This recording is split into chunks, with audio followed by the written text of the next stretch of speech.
you mentioned that communication being a very important part of this, right, in product management. And in your profile, when I went through your LinkedIn profile, I saw that there are people who are talking about how good your product specifications are. So are there some tips or what are basic fundamentals of writing a good product specification for your team members? Yeah. So I think it should answer 4 questions, to be honest.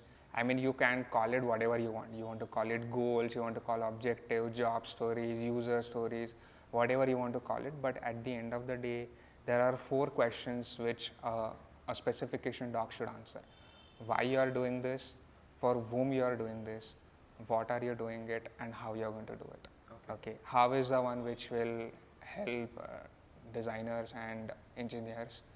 What also is going to help them to do the same thing?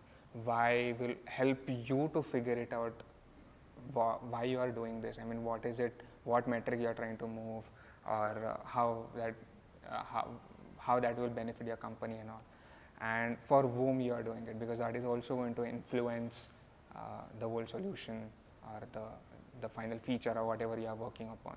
So at the end of the day, to be very simply put, these 4 questions should get answered. If I have to then map every single, like a typical PRD consists of what? I mean, you have goals, which answers why.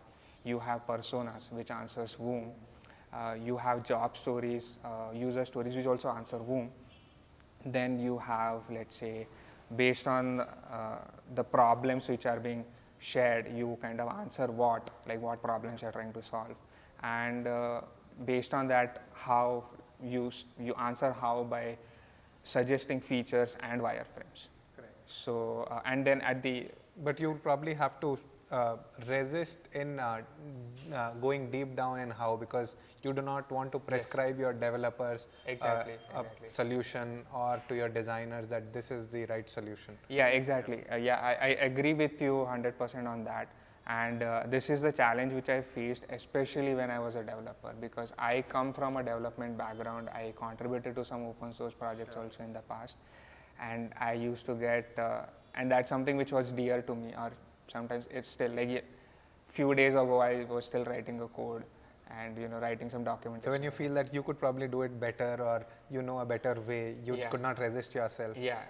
So, but yeah, I mean, you have to, like, the reason why I recently did that, because we had a time crunch, so we had to do it. But otherwise, in the initial phase of my career, especially in Fusion Charts, I faced this problem because Fusion Charts had like a proper teams.